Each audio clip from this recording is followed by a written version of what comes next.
Hello friends, welcome to my channel and thanks for watching this video. So we have ended with one more, I would say, fantastic week as far as the Wall Street is concerned. And we have a series of rate cuts, first by the US Fed and then, from the China.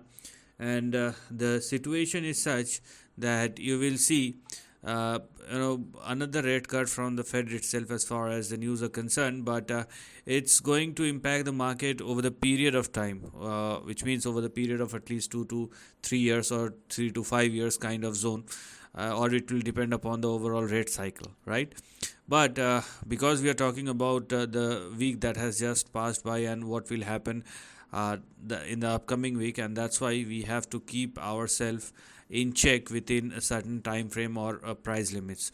So if you're looking at the price chart of close of Dow Jones, which is closed in green, but if you're looking at the S&P 500, which is flat, and some sort of flat to negative trend in Nasdaq, and the old economy stocks are doing well, and that's why Dow Jones has moved higher. One, I would say, it's not concerning point. What one very important thing is, the VIX actually jumped up by more than 10%, and we are officially a month away from the US election, so you can expect a big and volatile month till the election happened, or even after the immediately after the election. Plus, we have the result or earning session which will start. So there are multiple trigger points which will impact the market in the near term, and obviously news flow, once it started coming, it will have a shake up kind of situation in the overall market, depending upon which stock will move in what fashion. So let us now discuss about the chart and let us see what the charts are indicating. So let's start with the first chart, which is obviously Dow Jones, and it's been a relentless move in the last 1 week. And as far as the Friday is concerned, there is some sort of correction in the very near term, and this is what we have here as far as the price chart is concerned. Now, let me show you, and it's not about correction or it's not about the change in the trend, but because Dow Jones has stretched a lot in the very near term, so if you are still expecting an upside, then you have to wait for the Dow Jones to surpass and sustain above 42,651. Now, because it is trading below 42,651, a kind of correction or a near term correction kind of pattern is evolving as far as DJI is concerned, and the range which we're going to look at, or the next big support level we have for Dow Jones, will be in between 40,800 and 41,190, and this situation is evolving because Dow Jones is trading below 42,650. If it surpasses 42,650, 651, then the upside will resume again. But if it does not, then it is an indication that a correction may start, and you will see a range bound pattern like this, obviously in the near term, and that's what we're going to look at as far as the Dow Jones or price chart of Dow Jones is concerned. Right now, let us go and check out the price chart of S&P 500. So one thing is very clear, that is volatility which is increasing, and similar kind of price action is visible even in S&P 500.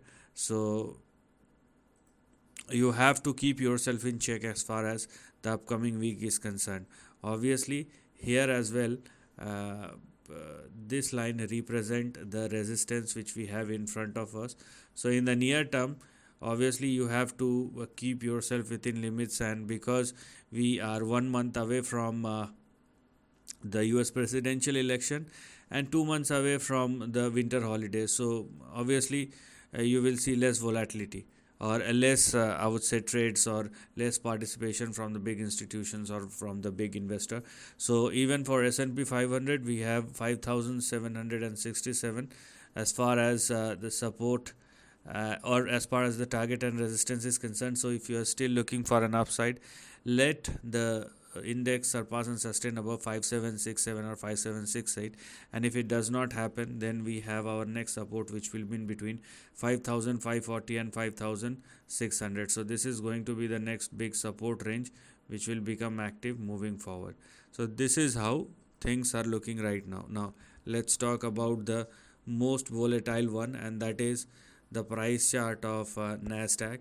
And when we do look at the price chart of Nasdaq, a very similar kind of price performance, and Nasdaq has been the laggard because Dow Jones has already made new highs, but when it comes to Nasdaq, it is unable to surpass its previous resistance, and that's not a good sign.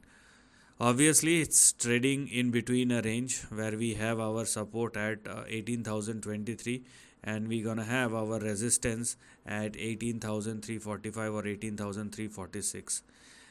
Now, if it falls below, or if you're looking still for an upside, then let it surpass and sustain above 18,346.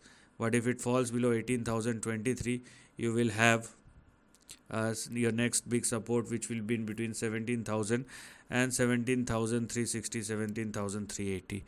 So I mean, if you're looking at each and every index, on index level, it is very clear that market is giving a red signal for the near term, or you have to wait for a bit. So we want further confirmation on each and every index before going any further.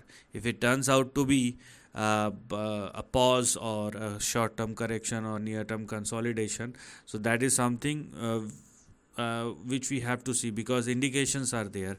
Else, if it started moving higher, then obviously let it surpass and sustain above the fresh highs or fresh resistance, and once it surpasses, then we're gonna have our next big price action on the upside. So let the price decide where it wants to move before you started decide it, and or you started jump into this trend or this kind of trend or price action. Now let us discuss about the factor which will decide the market move, and that is the price chart of dollar index. And dollar index, I mean, I have said the same thing last week, because it is not a sign of strength. It is consolidating, and the consolidation may continue for some more time.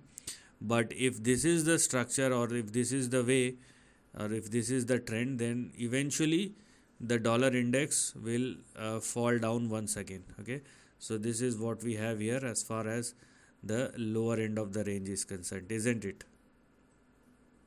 This is what we have here right now.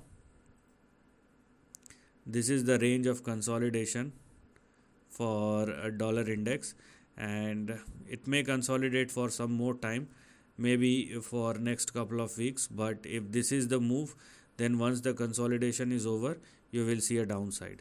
So please understand the fact that dollar index is not representing a sign of strength. It is just a pause. Okay, and if market makes it as an excuse to fall on the downside, then obviously it may create a trap for the bears, because once dollar index started falling down or falls beyond the range, then obviously the market will spike, and spike very hard. So this is what one need to look at. Or else, if dollar index started falling below 100 right now, then you will see further correction in the dollar index. Right now it's trading in between 100 and 102. So this is the range of consolidation. Now one more important factor which is helping the market, and that is WTI crude. But this is a different phenomena. But I mean, because we have seen a consolidation, a correction, that's why I'm talking about it. But this is a different kind of big phenomena, because geopolitical events can drive the prices higher or lower, and with a big range. So for WTI crude, what I'll basically focus on is, or are these two lines. Okay, whatever is happening right now, that's fine. But if WTI crude futures falls below these two lines, then you will see the crude futures will be in trouble once it falls below 64, and most importantly below 62, and then you will see a big sharp decline which will eventually start. So if it continue to trade and sustain above 62 and 64, that's fine. But make sure that the crude WTI futures may not fall below 62, otherwise things will turned up. One more important chart, which is gold, because gold is the king, and we have seen relentless move, and you can clearly see, I mean, 2600. So a near term correction is visible over here as well, because we have seen the recent correction or near term correction. So at least for the time being, what we're gonna do, I mean, there is no point stretching things. Okay, so right now, if the equity market correct or consolidate, then obviously this is the near term correction for the gold price. I mean, it looks more like a pause, be it in the equity market, be it in the commodity. When I'm talking about commodity here, I'm specifically talking about gold or silver.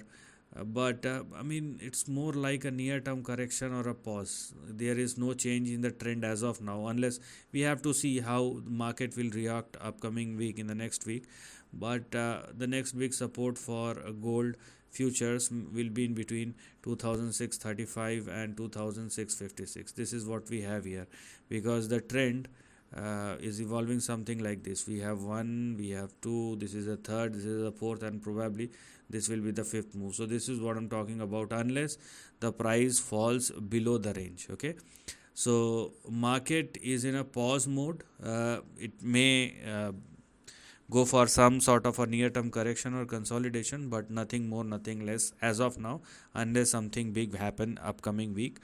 And the indications as far as the bigger move is on the upside, not on the downside. So I mean, for the near term trend, and because the next or the upcoming month is heavily driven by the event, so that can create volatility. There's no doubt about it, and we cannot say that volatility will go this way or that way.